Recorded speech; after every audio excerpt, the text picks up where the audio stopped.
How to turn on or turn off iCloud backup on the iPhone 16 series. First, let's return back to the home screen by swiping up at the bottom of the screen.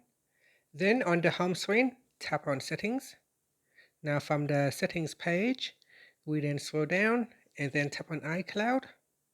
Next, scroll down and then tap on iCloud Backup.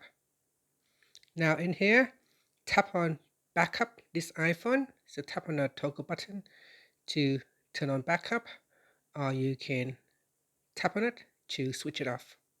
So here I will turn it on.